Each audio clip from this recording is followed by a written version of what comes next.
More than 145 million years ago, Earth was an unrecognizable world. The continents had not yet reached their present positions. Oceans flooded regions that are dry today, and the global climate was warmer and more volatile than anything humanity has ever experienced. This was the beginning of the Cretaceous, a long, violent, and profoundly unstable period. But our image of that era is incomplete. Most of what we believe we know comes from fragments, isolated bones, eroded footprints, sediment layers distorted by time. The Cretaceous does not reveal itself as a clear story, but as a puzzle with more missing pieces than visible ones. Are we truly seeing that lost world as it was, or are we projecting modern ideas onto a planet that operated under very different rules? And what if the Cretaceous was not a stable era at all, but a long countdown to collapse?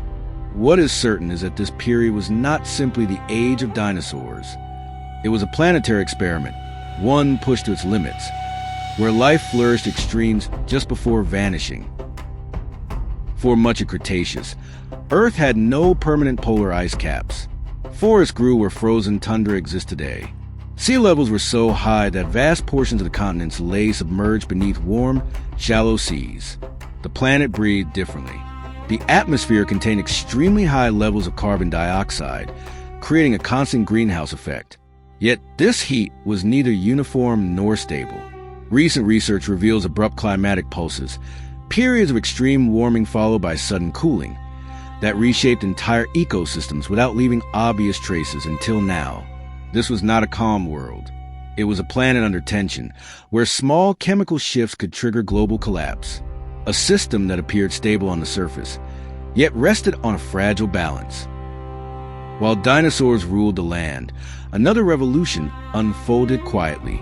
Flowering plants, angiosperms, began to spread rapidly. In geological terms, it was an explosive transformation that went largely unnoticed. This shift reshaped the very foundation of ecosystems. New insects evolved to pollinate these plants. Herbivores adapted their jaws, teeth, and feeding behaviors. Relationships between plants and animals grew more complex than ever before. Without realizing it, the Cretaceous was giving rise to the ecological dynamics that dominate the modern world. Modern life began here, hidden among leaves and flowers, while giants walked above it, unaware of its significance. The popular image of dinosaurs is misleading.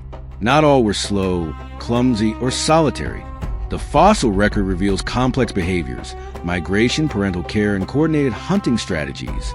Recent discoveries suggest that some theropods did not merely walk, they swam. Semi-aquatic dinosaurs with bodies adapted to water challenged decades of traditional reconstructions. The Cretaceous was filled with creatures that defy our expectations. Every new discovery forces us to rewrite the past. Dinosaurs may have been far more intelligent, adaptable, and diverse than we ever imagined. The Cretaceous was an era of extreme predators. In the north, Tyrannosaurs dominated vast territories. In the south, megaraptors with long arms and massive claws filled similar ecological roles. But dinosaurs were not alone at the top. In some ecosystems, enormous hypercarnivorous crocodile-like reptiles competed directly with them. These creatures were capable of hunting adult dinosaurs, blurring the line between predator and prey. The top of the food chain was not ruled by a single king. It was a violent, unstable throne shared by monsters. Beneath the ocean's surface, the Cretaceous concealed a world even more extreme. Giant mosasaurs, plesiosaurs, and primitive sharks dominated warm, deep seas. Recent studies reveal that these marine food webs were more complex than those of today. Some predators occupied trophic levels that no longer exist, surpassing even modern killer whales. It was an ocean where no creature was truly safe. Even the ultimate hunters could become prey. The Cretaceous did not end with a single extinction. There were warnings. Silent marine crises erased entire groups millions of years before the final impact. Ichthyosaurs and pliosaurs vanished gradually, likely due to chemical changes in the oceans. There was no single catastrophe, only a series of progressive collapses. This suggests something unsettling. The world was already failing long before the final disaster. 66 million years ago, an object more than 10 kilometers wide struck Earth.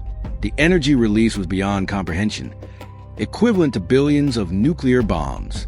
The impact triggered global wildfires, planet-wide earthquakes, and a dust cloud that blocked sunlight for years. Photosynthesis collapsed. Food chains disintegrated. It was not a single day. It was a slow, merciless process, a global winter that turned a vibrant world into a silent wasteland. Despite the chaos, not all life vanished.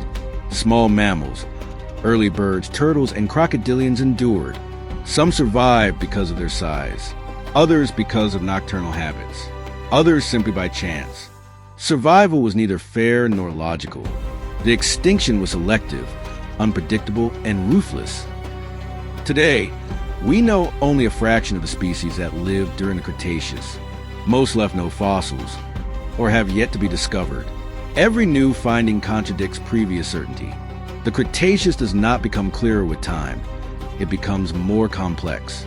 Perhaps the greatest mystery is not how this era ended, but how much of it we still fail to understand.